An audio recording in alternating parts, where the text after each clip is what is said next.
My dear students, class 11th की chemistry में आज का हमारा टॉपिक है आदर्श गैस व्यवहार से विचलन, deviation from ideal gas behaviour.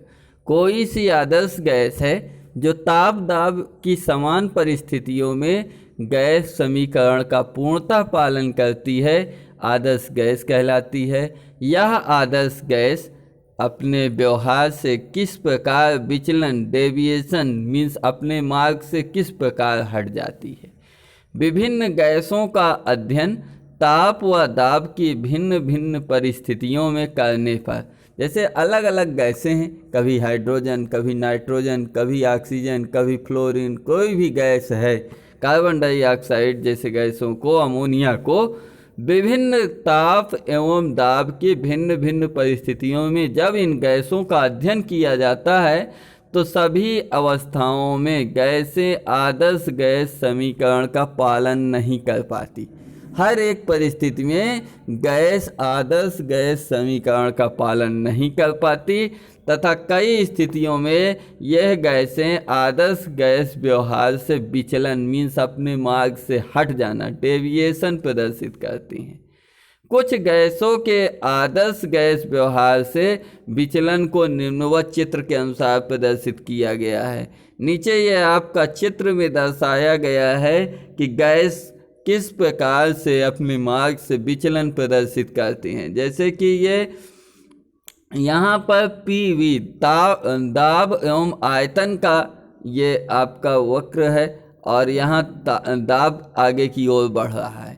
यदि इसमें यह मार्ग डॉट डॉट वाला होना चाहिए, PV = nRT के इक्वल होना चाहिए, लेकिन ये hydrogen, helium, nitrogen, carbon dioxide जैसे भिन्न भिन्न गैसों के लिए ताप दाब आयतन का संबंध दाब के साथ देखने पर Z = PV/nRT का मान यहाँ पर 1 से कम आ जाता है। यदि ऊपर चला गया, वक्र अगर ऊपर चला गया तो 1 से कम हो गया, नीचे चला आया तो 1 से अधिक हो गया और यहाँ पर फिट 1 रहता है।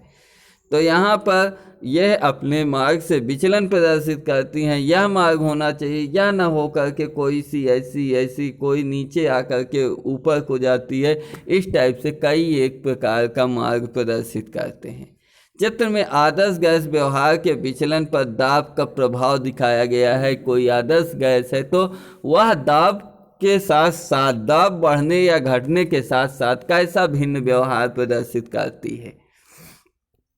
चित्र में 4 गैसों जैसे हाइड्रोजन, हीलियम, सोडियम नहीं है, नाइट्रोजन, कार्बन डाइऑक्साइड के PV वर्सेस P यानी कि PV दाब आयतन वर्सेस P वक्र प्रदर्शित किए गए हैं। इन गैसों के विचलन को संक्षेप में संपीडक गुणांक, कंप्रेसिबिलिटी फैक्टर या Z कहा जाता है। संपीडक गुणांक को Z से प्रदर्शित किया जाता है। किसी गैस का संपीडक गुणांक Z = PV/nRT द्वारा प्रदर्शित किया जाता है। अतः आदर्श गैस के लिए इसका मान 1 होता है, क्योंकि आदर्श गैस के लिए PV = nRT आदर्श गैस समीकरण कहलाता है। आगे हम लोग देखते हैं कि फर्स्ट आदर्श गैस समीकरण के लिए हाइड्रोजन तथा हीलियम का असामान्य व्यवहार। हाइड्रोजन तथा हीलियम के असामान्य व्यवहार निम्नवत हैं। PV > nRT अर्थात Z > 1 होगा।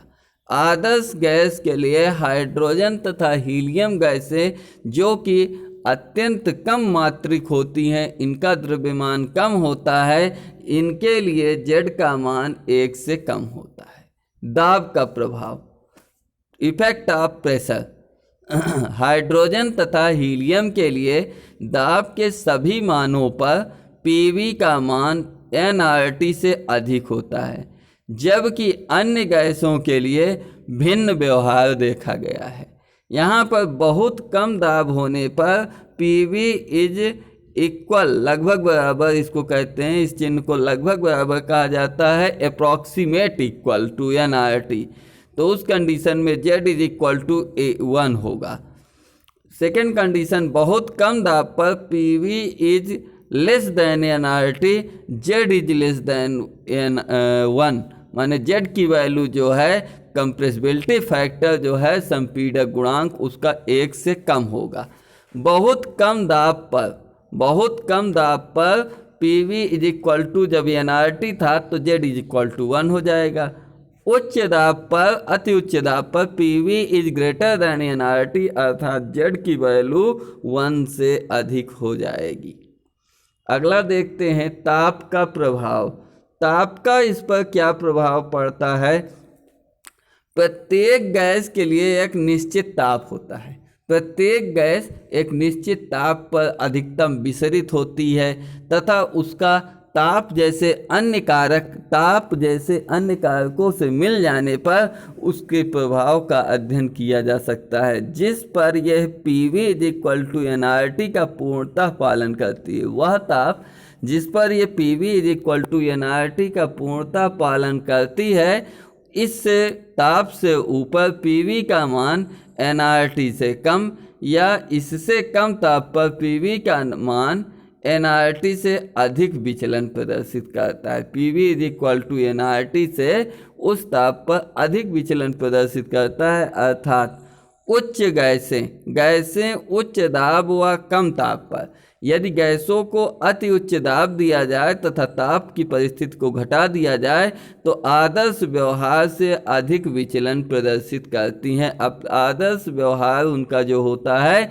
उससे कहीं अधिक अपने मार्ग से विचलित हो जाती हैं, हट जाती हैं। मीन्स उन गैसों के व्यवहार में अधिक विचलन प्राप्त होता है।